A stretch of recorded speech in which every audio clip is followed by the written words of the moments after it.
Esta é a igreja mais antiga e venerada do mundo. Mesmo assim, tentaram explodi-la.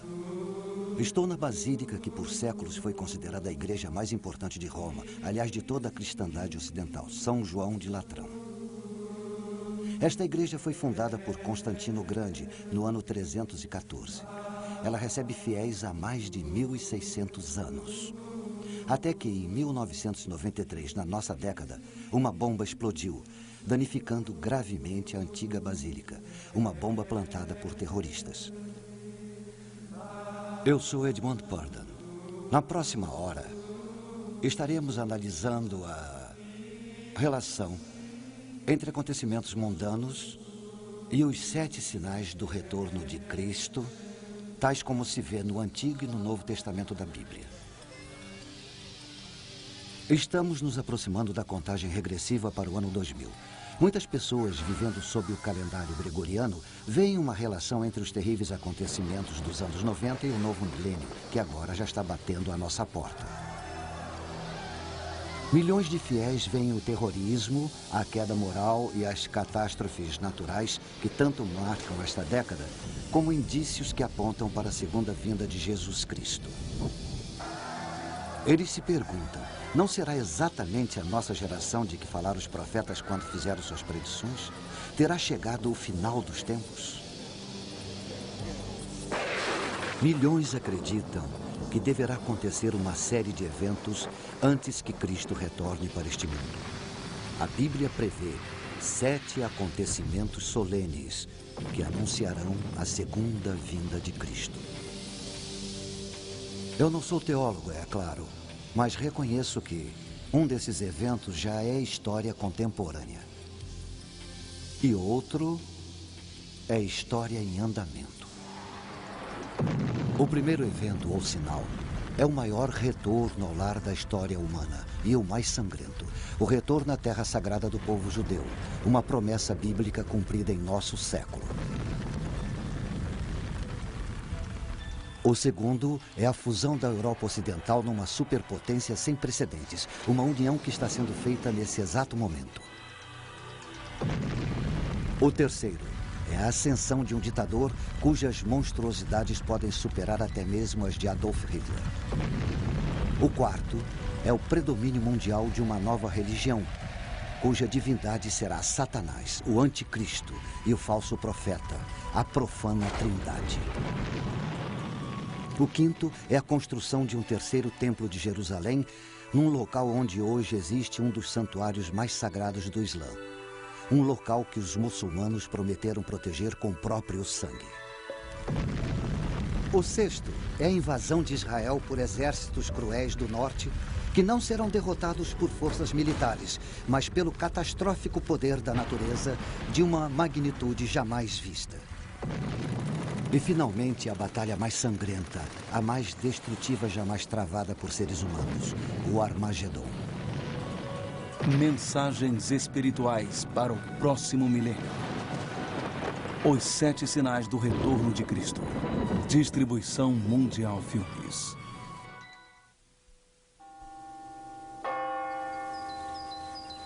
Mil anos antes de terem colocado a bomba, São João de Latrão era a igreja do Papa.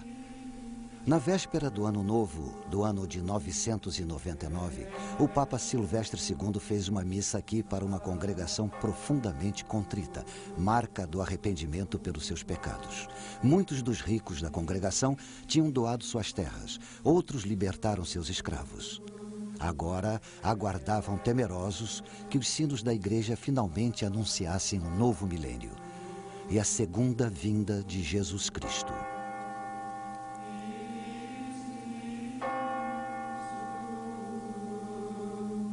Dobraram os sinos, chegava o ano 1000, mas Cristo não apareceu.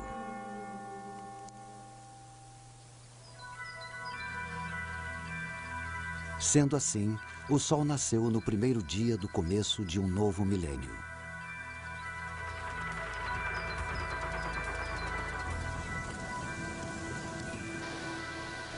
Hoje, o milênio que começou no ano 1000 está chegando ao fim.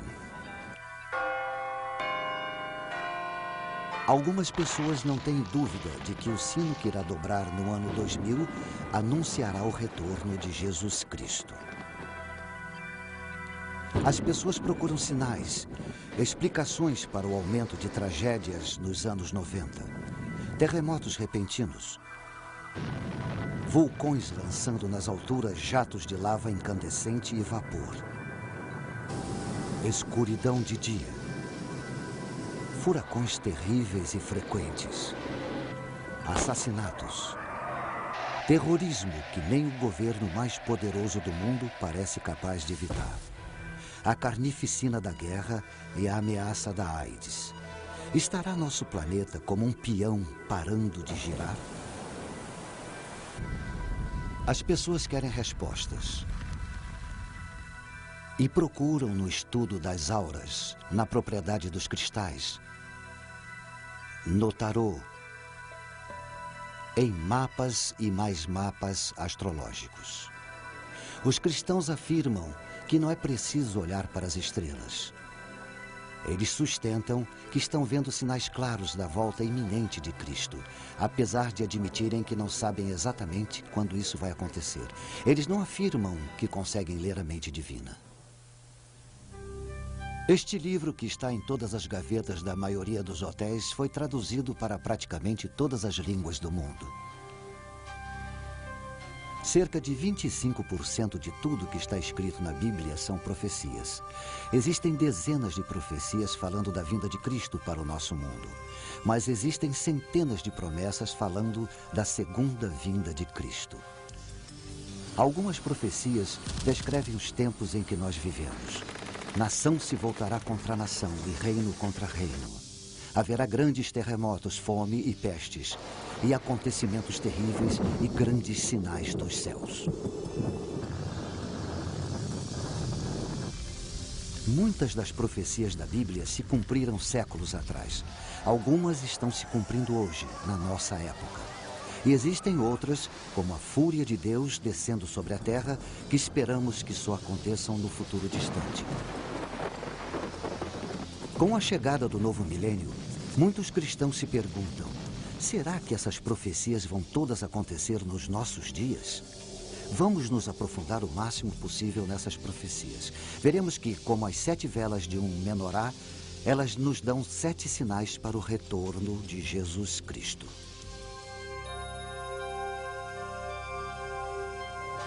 Vejamos o primeiro sinal, a devolução de Israel.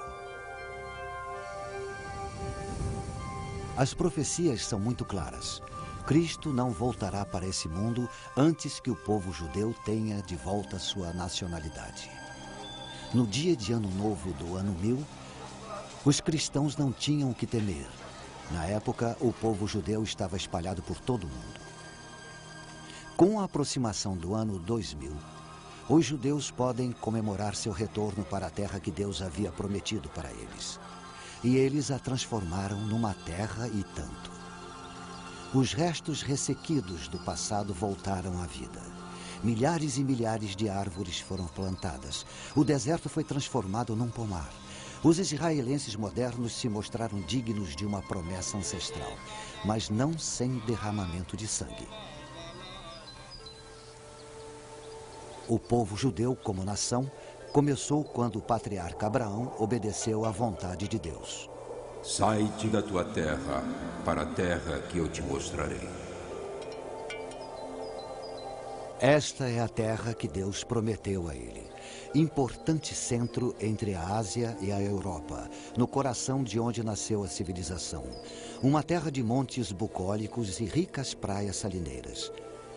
Geograficamente, os antigos judeus foram pegos no fogo cruzado entre as forças do Egito e da Assíria, e cercados por povos decididos a expulsá-los da terra que eles acreditavam que Deus destinara para eles.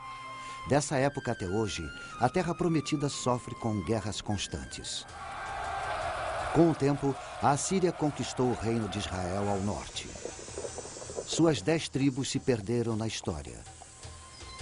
Mais tarde, o reino de Judá ao sul foi esmagado pelas forças de Nabucodonosor e seu povo foi levado prisioneiro para a Babilônia. Até que os persas destruíram a Babilônia e os descendentes de Abraão ficaram livres para voltar para a Terra Prometida. Mas a Terra Prometida estava ocupada por Roma. Roma construiu cidades, Roma construiu termas, Roma construiu anfiteatros e Roma trouxe seus deuses. O jugo romano era mais pesado do que os judeus podiam carregar. Eles se rebelaram e foi um levante que a poderosa Roma levou quase 4 anos para neutralizar. Enfim, a fúria de Roma se abateu sobre Israel com violência. Houve uma explosão de judeus em fuga que atingiu todos os cantos conhecidos do planeta. Em seu exílio, eles confiaram na promessa feita pelos profetas. Assim diz o Senhor dos Exércitos. Eis que salvarei o meu povo, tirando-o da terra do Oriente e do Ocidente. E os trarei, e eles habitarão no meio de Jerusalém. Eles serão o meu povo.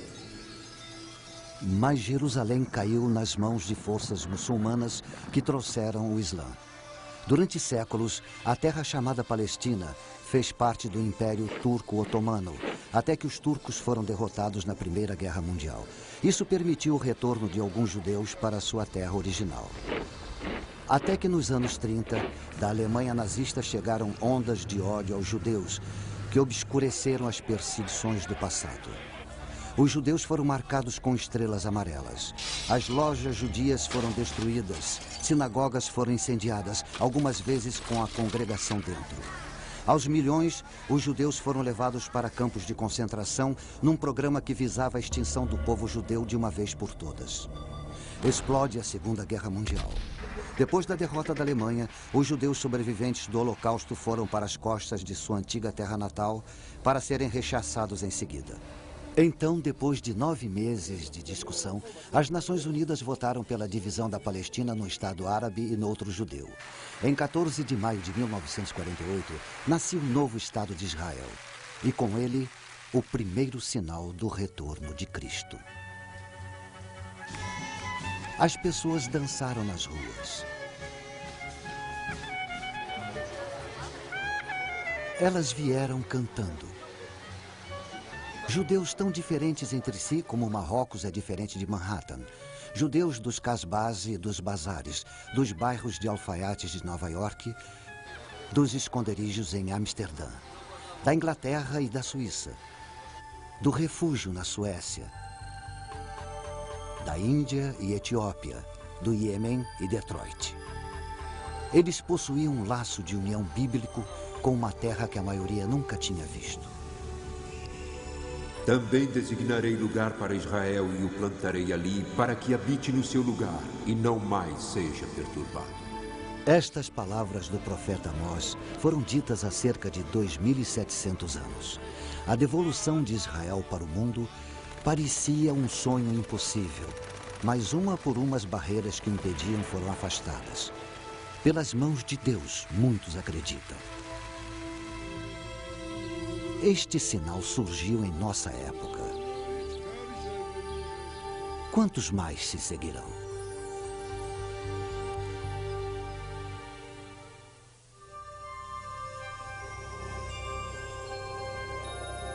O segundo sinal, a Europa unida. Respondeu o rei: verdadeiramente o vosso Deus é Deus dos deuses, o Senhor dos reis e o revelador dos mistérios.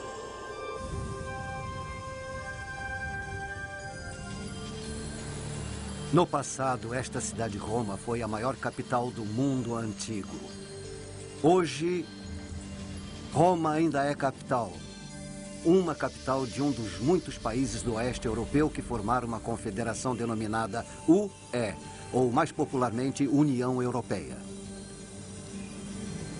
A União Europeia é dinâmica. Ela alimenta o ideal de uma Europa unida, integrando os países membros econômica e politicamente. Ela prevê políticas comuns no comércio, na agricultura, Isso exige um sistema monetário europeu único para todos os países membros. Ela mantém um parlamento multinacional. Se a União Europeia decidir formar um exército comum europeu, ela emergirá como o Império Romano do século XXI. Incrivelmente, toda a operação da União Europeia foi prevista há cerca de 1.600 anos. Isso aconteceu na Babilônia, a lendária Babilônia dos Jardins Suspensos. O rei Nabucodonosor teve um terrível pesadelo e mandou chamar um visionário judeu chamado Daniel para que o acalmasse. Daniel disse para ele: Ó rei, subiram os teus pensamentos sobre o que viria no futuro. Ele continuou falando de uma enorme estátua de 4 metais de vários graus de dureza, referentes a grandes impérios do mundo antigo. A cabeça de ouro é a Babilônia. O peito e os braços de prata, o Império Persa. E o ventre e as coxas de bronze eram os conquistadores gregos. O triunfo de Roma sobre os outros é representado pelas pernas de ferro da estátua. Muito interessantes são os pés de ferro e barro. Os 10 dedos simbolizando 10 nações que cederão sua soberania a Roma. Daniel também teve uma visão do futuro. Foi tenebrosa. Ele viu 4 terríveis animais saindo de dentro do oceano. O primeiro, o leão alado da Babilônia. O segundo, um urso simbolizando o Império Persa. O terceiro, um leopardo simbolizando Alexandre o Grande e seu império. O quarto animal, o mais terrível de todos, Roma, que devoraria os outros 3. Ele tinha grandes dentes de ferro. Ele devorava e fazia em pedaços suas vítimas e tinha 10 chifres.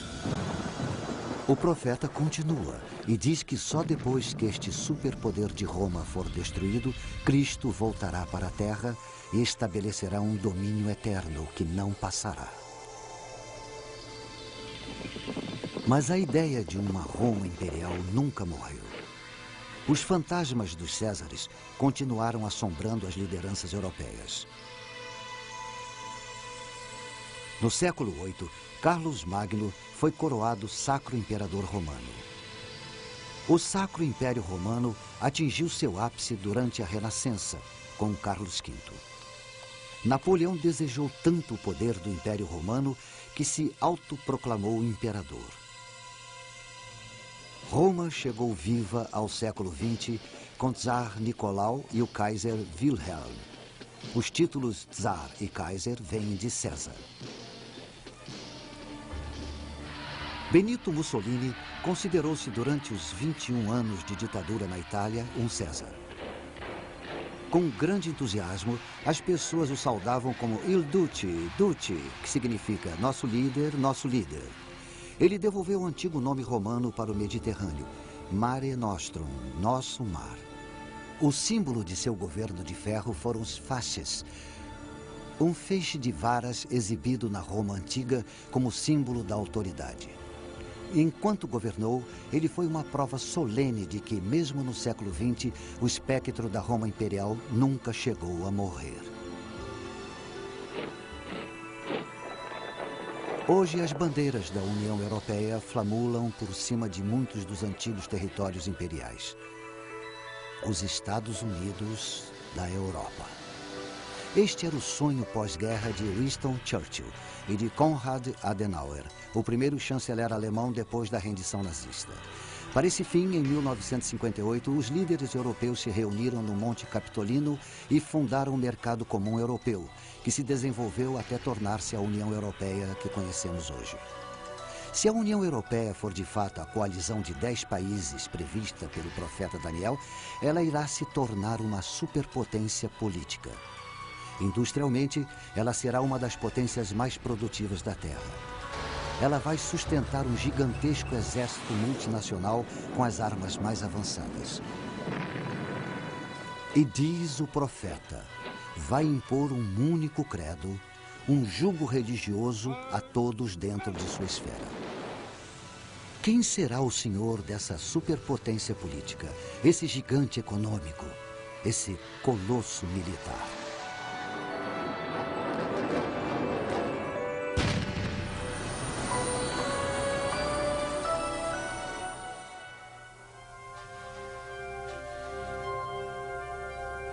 O terceiro sinal é a vinda do anticristo.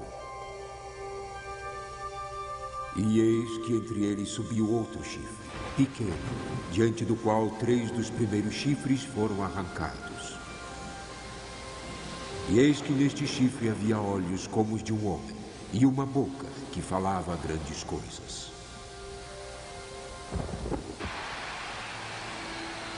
O profeta Daniel previu a ascensão de um ditador de uma confederação de 10 países com quartel-general em Roma.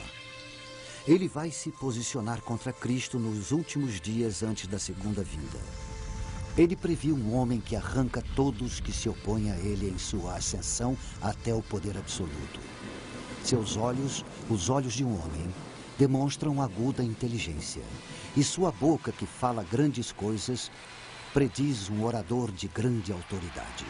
Um orador carismático que hipnotiza a massa de seguidores. Para ele, as pessoas entregam tudo: sua vontade, sua lealdade, seu amor, sua liberdade, sua própria alma.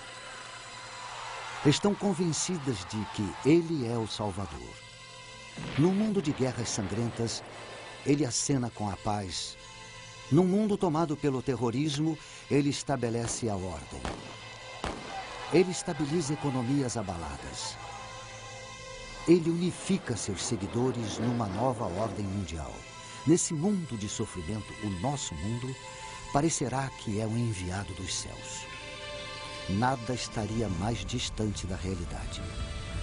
Ele é o anticristo enviado de Satanás. Soberano de rosto duro. Senhor da intriga, que irá ter sucesso em tudo que fizer. Se a profecia estiver certa, é possível que o anticristo já se encontre entre nós. Temos várias razões para acreditar que será europeu. Eu ou você já podemos ter esbarrado nele na rua de alguma cidade. Ou ter sentado ao lado dele num avião. Ou sentado no mesmo banco de praça em Paris. Para milhões de cristãos, ele é o inimigo. Em sua luta pelo poder, ele vai acumular cada vez maior apoio popular. E por que não? Para as multidões profanas do Ocidente que estão cansadas das guerras seguidas e intermináveis. De rivalidades entre grupos e massacres. Cansados de limpezas étnicas, da chaga das drogas, do crescente terrorismo, cansados da aparente falta de sentido da vida. Toda uma geração de jovens vai ver nele um ideal de vida, pela disciplina. Ansiosos por viverem pelo ideal dele e morrerem por esse ideal. Os fiéis têm certeza de que ele vai conquistar o poder absoluto sobre todos os homens, mulheres e crianças dentro da confederação de 10 países, do início até o fim. Ele vai decidir quem deve nascer e quem deverá ser abortado. Em quem se deve investir e quem deve ser bucha de canhão. Porque sua insinuante plataforma de paz um dia irá se tornar um trampolim para a guerra. Ele vai decidir quem dentre os velhos deverá ser eliminado depois de não ser mais útil. E não vai tolerar discordância nem discussão. Para compreender toda a sedução e o enorme poder do anticristo, podemos nos voltar para o passado, para a triste primeira metade do século XX. Adolf Hitler oferece uma visão plausível do que podemos esperar do anticristo. Realmente, quando Hitler estava no poder, havia quem acreditasse que ele era de fato o anticristo. Isso é compreensível se estudarmos o rosto de Hitler. É claramente o mesmo do rei de rosto duro, previsto pelo profeta Daniel. Hitler, com certeza, foi um mestre da intriga. E os olhos? Astúcia, aguda inteligência. E quanto ao que Daniel disse sobre um ditador com uma boca que dirá grandes coisas, Hitler foi um enfeitiçador. Mediante uma série de comícios públicos planejados e sua própria oratória hipnótica, Hitler se tornou o líder supremo da Alemanha.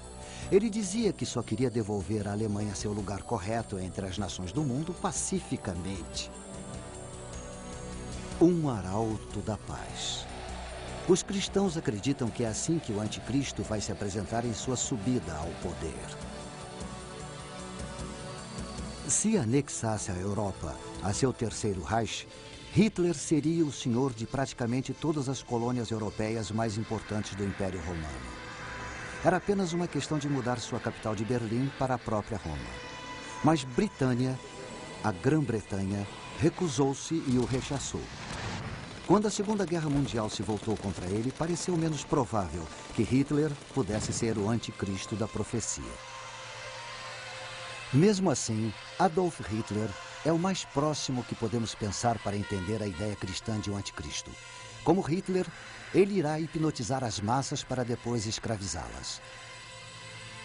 O Reich de 1000 anos de Hitler durou menos de 12 anos. Durante esse tempo, entretanto, o domínio que Hitler exerceu sobre os povos e países foi assombroso. Mesmo assim, pelos padrões de hoje, as ferramentas de que ele dispunha para exercer seu controle eram primitivas. Não havia o uso da eletrônica que temos hoje. O ditador profetizado, o anticristo, vai ser um Hitler moderno. Mas diferente de Hitler, todos os espantosos avanços da tecnologia eletrônica estarão à sua disposição. Enormes redes midiáticas e meios eletrônicos de lavagem cerebral estarão a seu serviço. As armas mais destrutivas estarão sob seu comando. E ele vai programar a humanidade para servi-lo.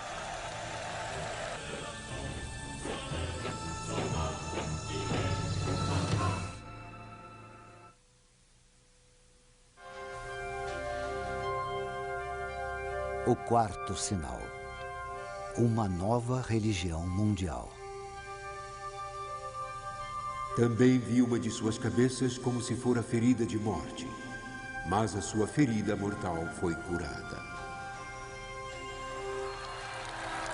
As últimas décadas desse milênio já assistiram a um sem número de assassinos e quase assassinos de chefes de Estado. O atentado contra a vida do presidente Ronald Reagan. O presidente foi ferido e sobreviveu, mas tentativas em outros líderes foram bem-sucedidas. O premier egípcio Anwar al-Sadat, Indira Gandhi, primeira-ministra da República da Índia, Yitzhak Rabin, de Israel. Os cristãos se assombram com o assassinato do anticristo, descrito no último livro da Bíblia, o das Revelações ou o Apocalipse. Ele será ferido, é o que a profecia nos diz, mortalmente ferido. Depois, como por milagre, ficará curado. De certo modo, ele vence a morte. Talvez em descarada zombaria, a morte e ressurreição de Jesus Cristo. As Escrituras nos dizem: toda a terra se maravilhou, seguindo a besta. Então, esse ditador, o anticristo, irá se autoproclamar um Deus na terra. O mundo já assistiu a algo semelhante.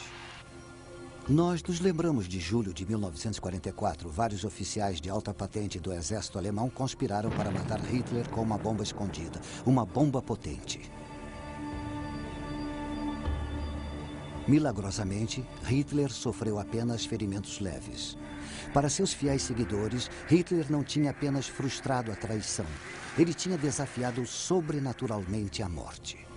Mais uma vez analisamos o ditador demoníaco para entender melhor o anticristo que virá. Enquanto o mundo estava sob seu controle, Hitler trabalhou para tirar Deus de seu trono. Heil Hitler substituiu Vá com Deus nas saudações. Nós vivemos por Hitler. Nós morremos por Hitler. Nosso Hitler, nosso Senhor, que impera no admirável mundo novo.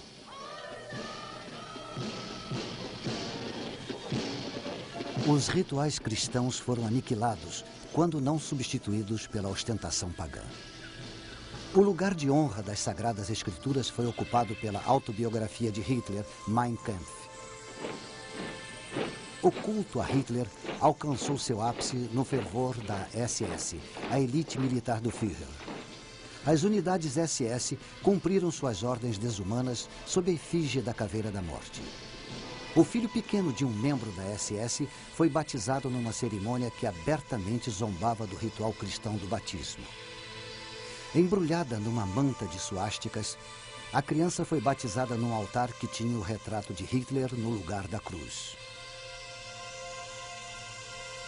Como o escritor inglês Clive James observa, nem todos nessa era mundana estamos dispostos a aceitar que Satanás visitou a Terra na forma de Hitler e recrutou um exército de pecadores. E vi subir da terra outra besta. E tinha 2 chifres semelhantes aos de um cordeiro e falava como dragão. Também exercia toda a autoridade da primeira besta na sua presença, e fazia que a terra e os que nela habitavam adorassem a primeira besta, cuja ferida mortal fora curada. A vinda de uma outra foi profetizada, um falso profeta que vai incentivar todos os povos a adorar o ditador mundial.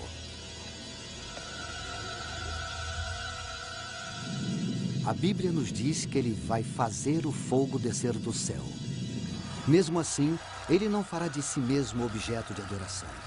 Em vez disso, irá dirigir a adoração do povo para o ditador, o anticristo. Ele fará as mentiras do anticristo parecerem verdade. E assim, esse ditador, economicamente e militarmente o mais poderoso que o mundo jamais conheceu, irá se considerar divino.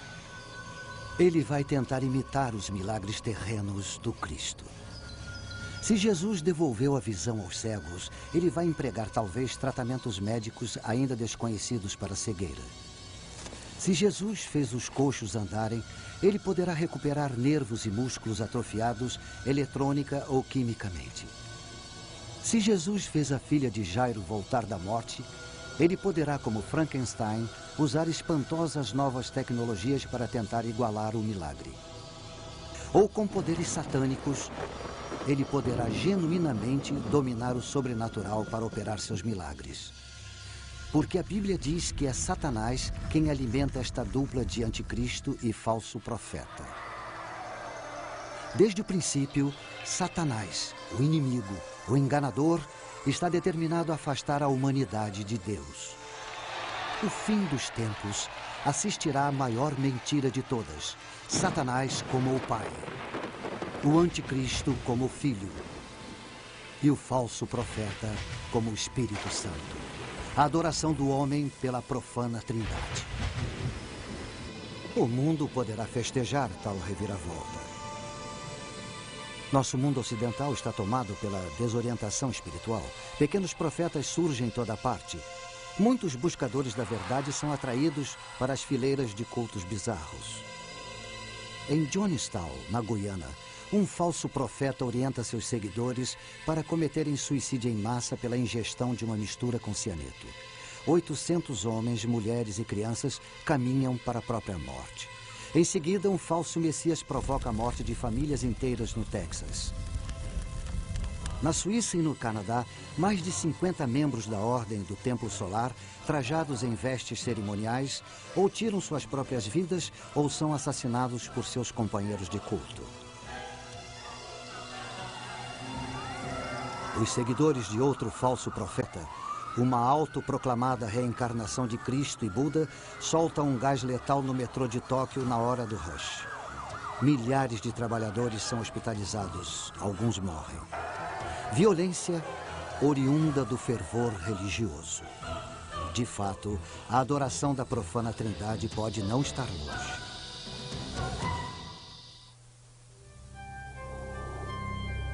O quinto sinal.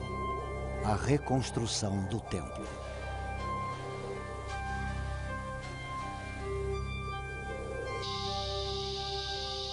Foi-me dada uma cana semelhante a uma vara, e foi-me dito: levanta-te, mede o santuário de Deus e o altar e os que nele adoram.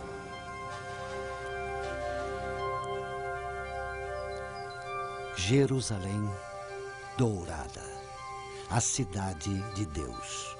Seu solo pisado pelos pés dos conquistadores, assírios e babilônios, gregos e romanos, sarracenos e otomanos. Suas portas, os sagrados portais dos peregrinos, judeus, cristãos, muçulmanos. Seu nome significa paz. Sua história, conflito. Mesmo assim, ela é a cidade onde quase todo ser humano sente o desejo de estar.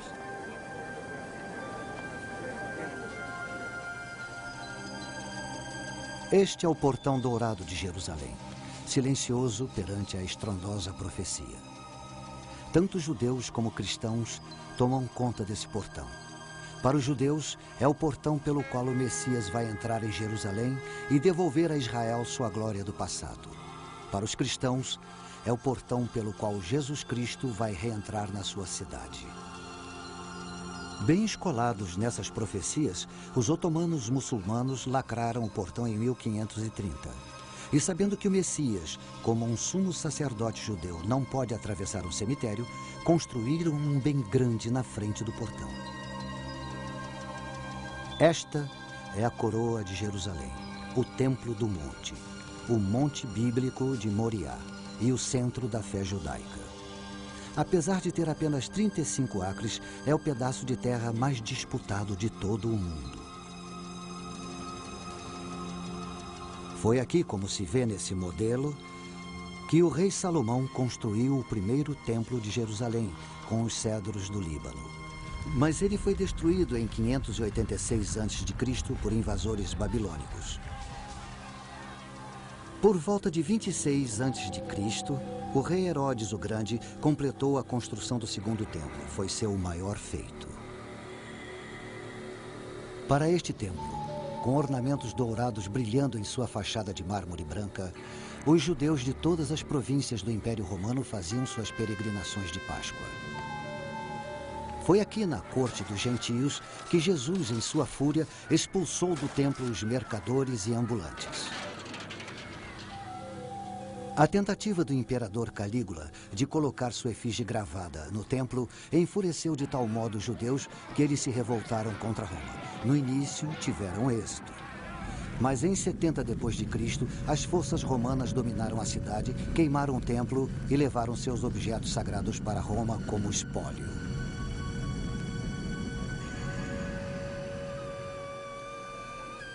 Tudo o que resta hoje dos templos de Jerusalém é uma parede de sustentação feita de pedras enormes de 15 metros de altura chamada Ha-Kotel, ou Muro das Lamentações. De toda a cultura judaica, este é o local mais sagrado. O que encima o monte do templo hoje é uma maravilha da arquitetura muçulmana. O Kubet es-Sakra, ou Domo de Pedra, é tão sagrado para os seguidores de Maomé quanto o templo era para os filhos de Israel. Ele abriga uma rocha sobre a qual, segundo se diz, o patriarca Abraão preparou o sacrifício de seu filho Isaque. É também a rocha da qual, segundo os muçulmanos, o profeta Maomé ascendeu ao paraíso. Cristãos e judeus estão proibidos de orar no domo ou na linda mesquita de Al-Aqsa, que fica próxima. Mesmo assim, o monte é o único local onde os judeus podem construir um novo e o terceiro templo de Jerusalém. E a reconstrução do templo é fundamental para os judeus mais religiosos. O Monte do Templo. Tanto judeus como muçulmanos reclamam sua posse. Um antigo representante de Jerusalém chamou esse tipo de conflito de uma bomba relógio de dimensões apocalípticas.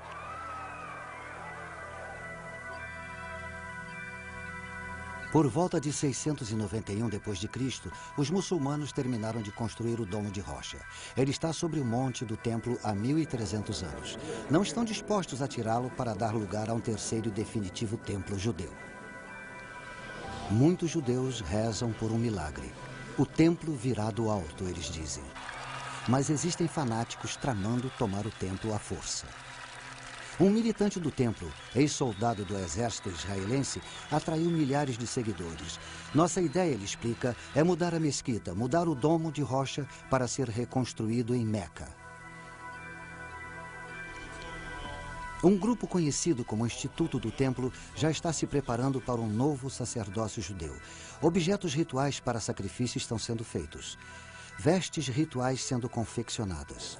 À sombra do Muro das Lamentações, há escolas do Talmud, onde estudantes ávidos são preparados para realizar os antigos rituais dos sacerdotes judeus.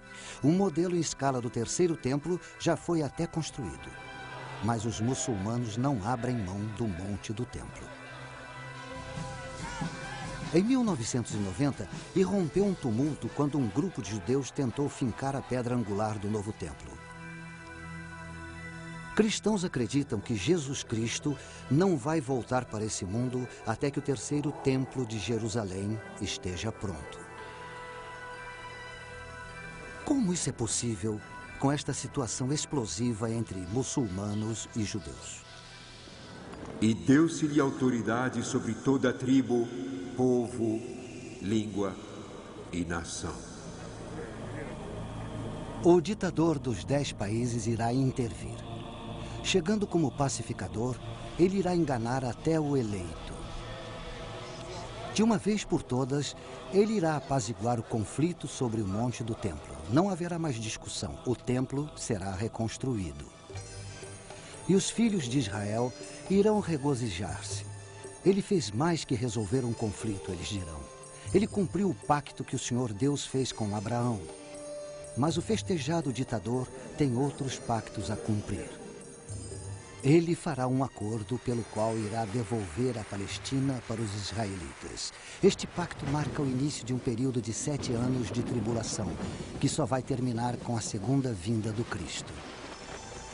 Ele lhes dizia que fizessem uma imagem à besta que recebera a ferida da espada e vivia. Agora, o falso profeta, fonte oculta do poder, entronizará o ditador anticristo no novo templo de Jerusalém. E os que habitam sobre a terra irão adorar a besta, cujos nomes não estão escritos no livro da vida. A imagem dele será adorada, venerada, cultuada.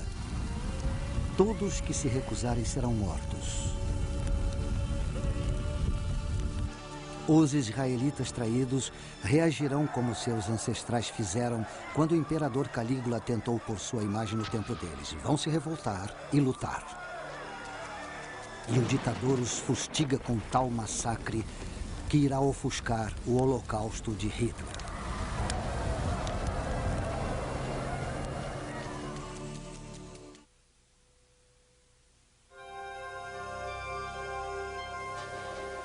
O sexto sinal. Uma invasão de Israel pelo norte.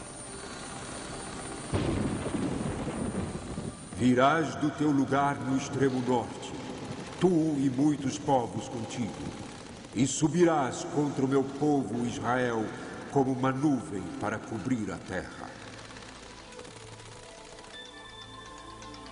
Com os acontecimentos se precipitando nesta última década do século, o aparentemente indestrutível Muro de Berlim ruiu fragorosamente. A poderosa União Soviética se desintegrou. O mundo tremeu com as consequências.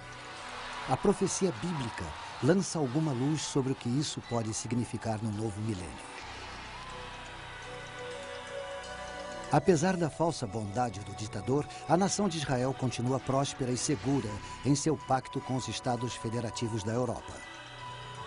Mas as nações árabes, frustradas, se apressam em conseguir aliados. Estudiosos das profecias bíblicas tendem a acreditar que um país do norte irá lutar com eles.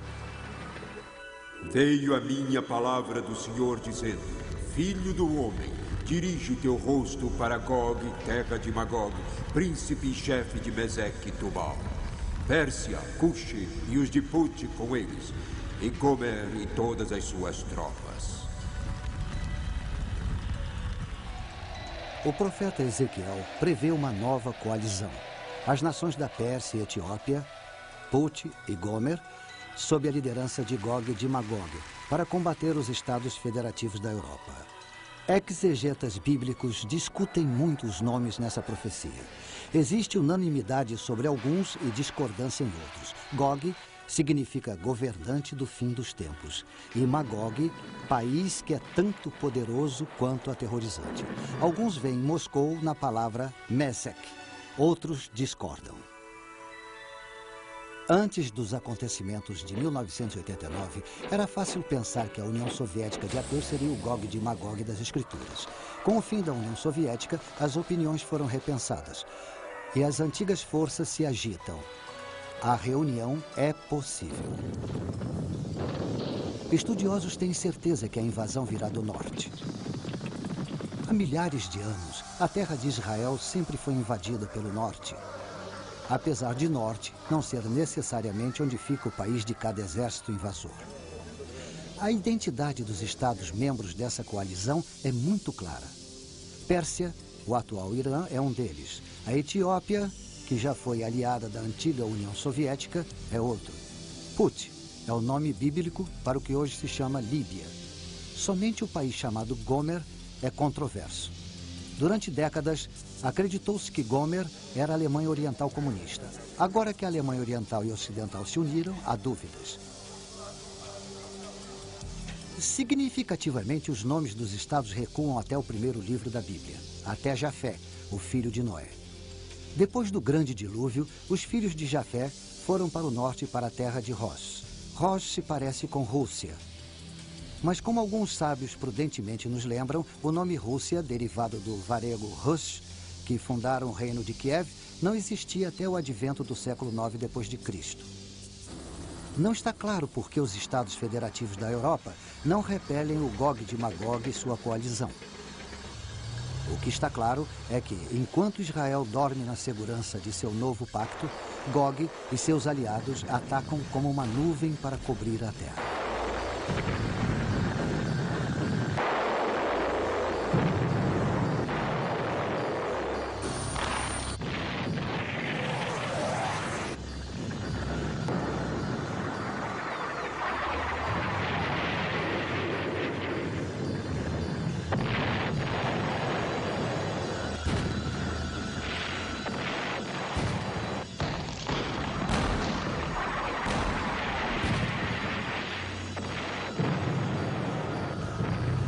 A invasão é um sucesso. Mas os invasores estão confiantes demais. Eles imaginam que já têm o controle de Israel antes de vencer. E chamarei contra ele a espada sobre todos os meus montes. Agora o próprio Senhor Deus mostra sua face ao lado de seu escolhido. Os peixes do mar, as aves do céu, os animais do campo, e todos os répteis que se arrastam sobre a terra, e todos os homens sobre a face da terra, tremerão diante da minha face. E os montes serão deitados abaixo, e os precipícios se desfarão, e todos os muros desabarão por terra.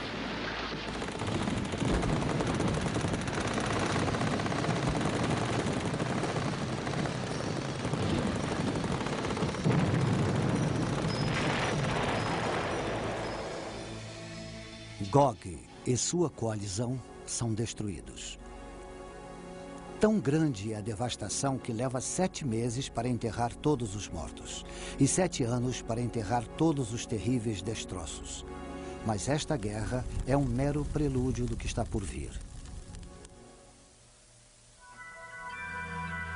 Zacarias, no Antigo Testamento, profetizou que todos os países vão se lançar contra Israel para travar a batalha do Armagedon.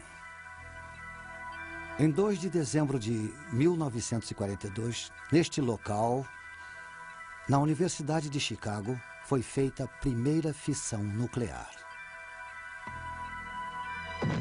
No átimo de segundo desse primeiro clarão atômico, iniciava-se uma nova era. A era da energia nuclear e a da guerra nuclear. Se a profética batalha do Armagedon for inevitável, será um holocausto de natureza nuclear. Se isso vier a acontecer, pode-se dizer que a batalha teve sua origem neste local, onde está hoje a escultura comemorativa de Henry Moore. O sétimo sinal. A Batalha do Armagedon. Pois eu ajuntarei todas as nações para a peleja contra Jerusalém.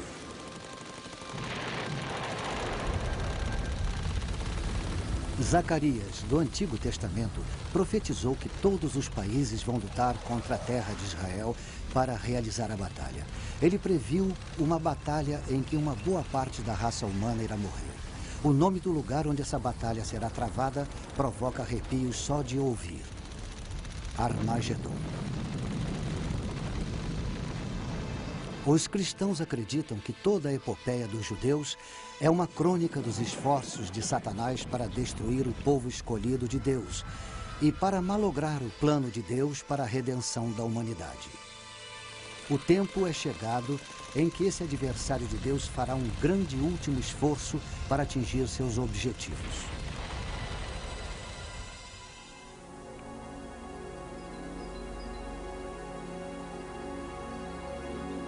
Megido está tranquila agora. No mundo antigo, aqui era um centro de comércio fundamental.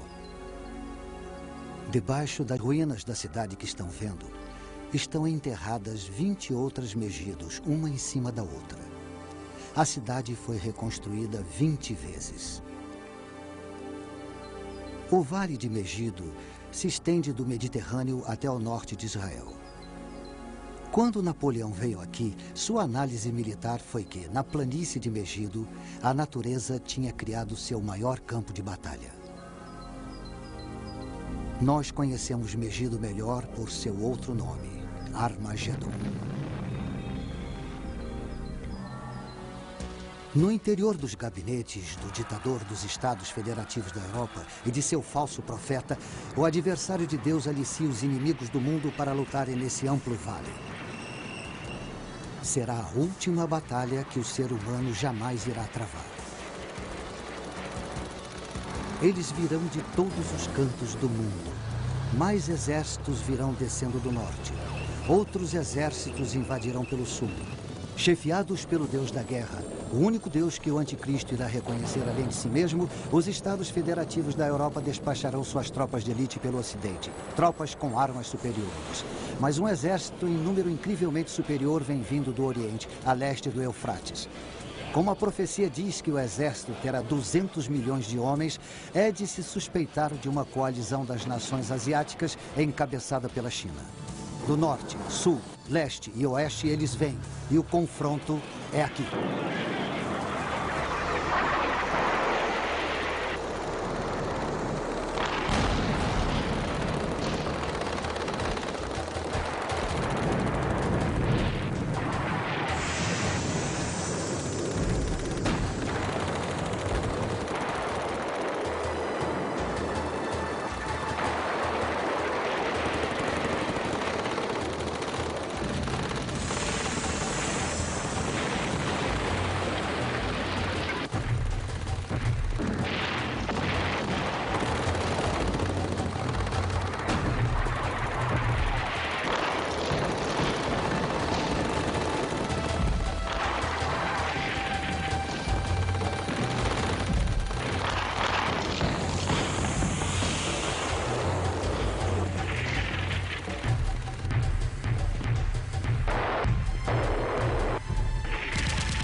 E vi o céu aberto, e eis um cavalo branco, cujo cavaleiro chama-se Fiel e Verdadeiro.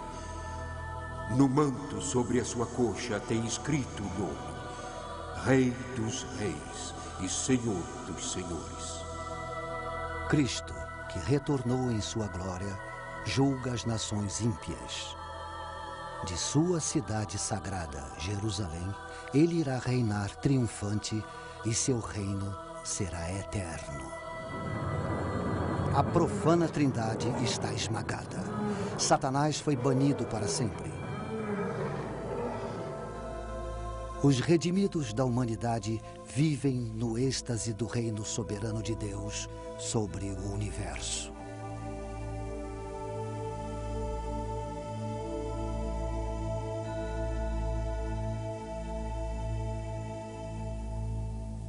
Para quem estiver de fora, o futuro profetizado pode parecer de fato muito sombrio. Os fiéis tentam ver além do caos a vinda de Cristo. Eles dizem que a mensagem da profecia não é temível, é cheia de esperança. E eles se confortam no conselho dado por Jesus quando previu esses acontecimentos.